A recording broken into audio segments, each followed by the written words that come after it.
All right, good morning, everybody, and welcome to your ThoughtLoad Thursday, the last Thursday of 2022, but not our last ThoughtLoad of the year, as after this one, in the next few days, be doing a recap with some of the announcements we've been talking about for 2023, so keep an eye out for that. But to get into today's topic, I wanted to piggyback off of a ThoughtLoad Nico did last week or 2 weeks ago or something about advice, what he would say to the next generation, or what we wish we had known however many years ago. And I thought that I'd share my top four that I was thinking of here when listening to his episode.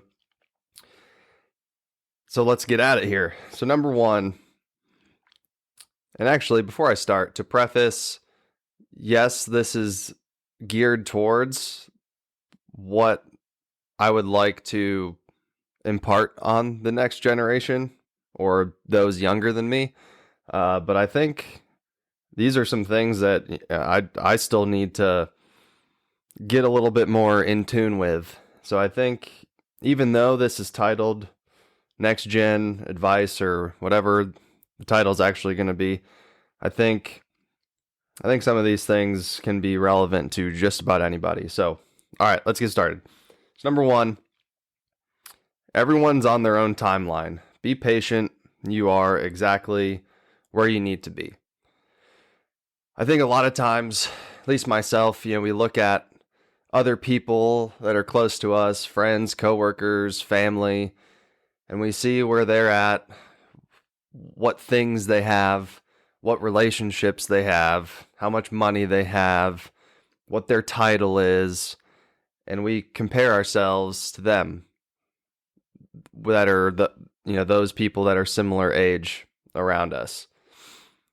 And we even can look at older people that we know and be like, oh, at age 30, so-and-so had accomplished this much, or so-and-so had done this already, or had, wife and kids and all these things, but I don't have that, or you don't have that.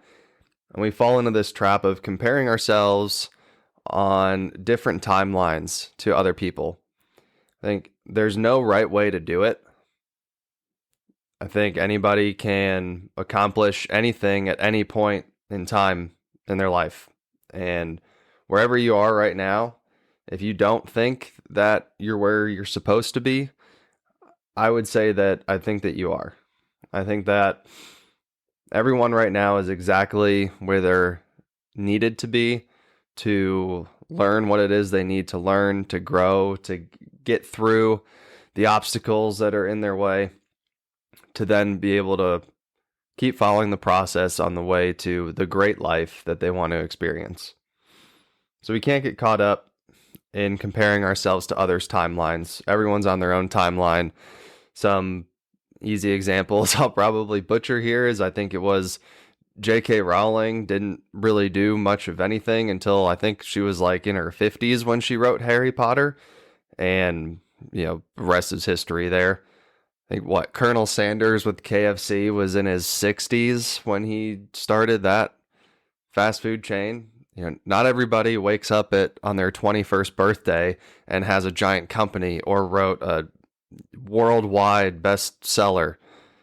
Right? Everyone's on their own timeline.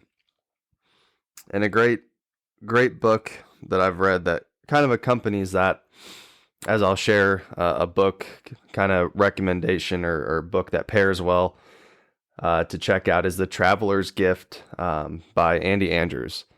So here it's just a great story. And again, I love books in this genre that tell a story and aren't like, oh, here's your bullet point list of all of the things that you need to do to fix your life or get better at this. Here's your list.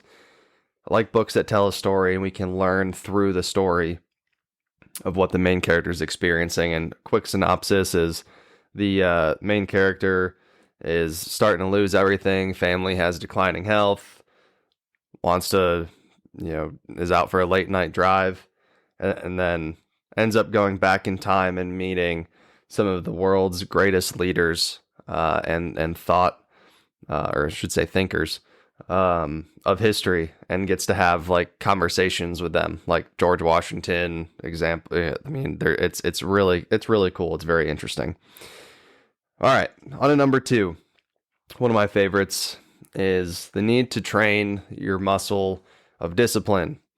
As I've said before, and through some of the other thought loads that I've done here and things that we've talked about, I am high on discipline. I'm still training my muscle very, very vigorously, and it's a long process. At least it is for me. But creating discipline and training that muscle, I think, it's just the ground zero to be able to do anything else, right? If you want to change anything in your life, if you want to change anything in your workplace, if you want to be a better influence to loved ones around you and other friends, you have to have discipline. You have to be able to implement those changes, those things that you're learning, to be able to showcase results. Like I've said in other episodes, we can all create the best plan to lose weight, the best plan to make money, the best plan to strengthen our relationships. But until you put that plan into practice, it's time wasted.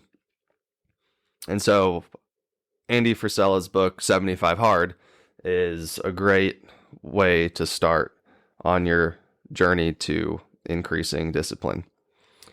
Number 3 is invest in you, both your mind and your body. I think Nico had something similar here with prioritizing your health, both mentally and physically. Kind of the same thing, but I think the best thing that you can do with some of your money is just investing in yourself, investing in your brain, continuing your education.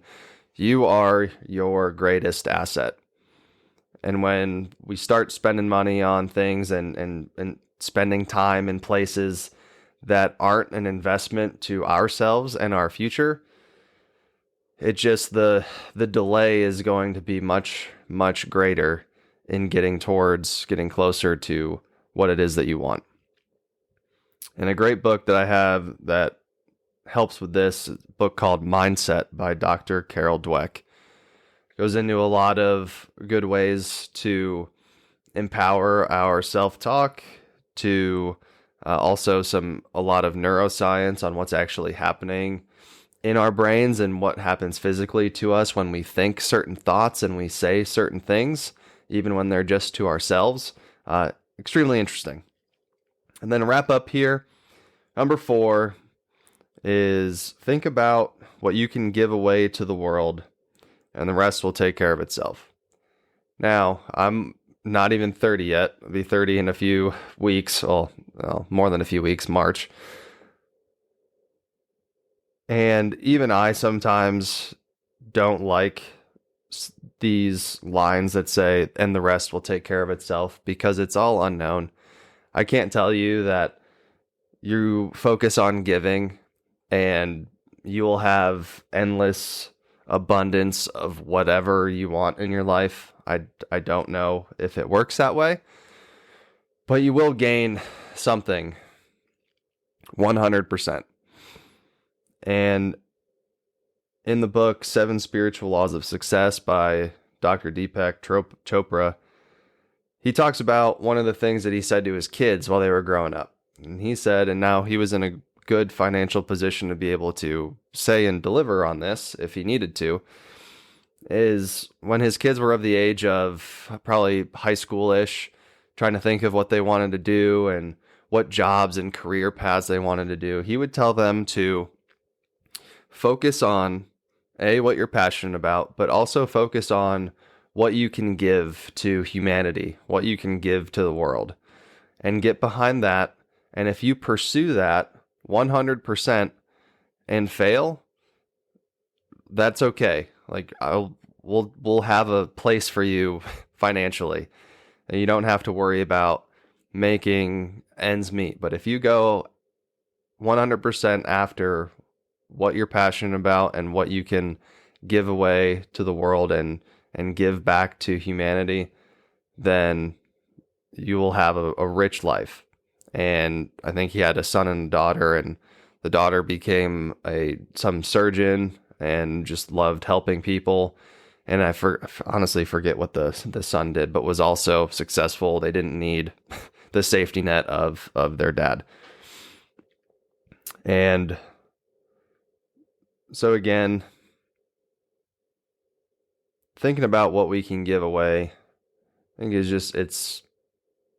there's a lot of other things going on there. We've talked about gratitude on here before, but I do really believe that if that's what you focus on, I do think you're going to experience just a little bit more happiness in your life.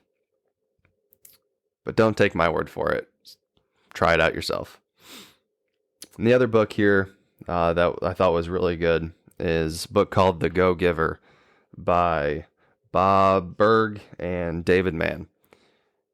Here it's another story-based teaching, which is awesome, about a guy that was like a go-getter, was an aggressive business person, just really focusing on the material aspects of things, and through a mentor, through learning, got to meet a lot of successful individuals that focused on giving, and how they had a lot more of everything that the main character wanted in his life by focusing on giving and not getting.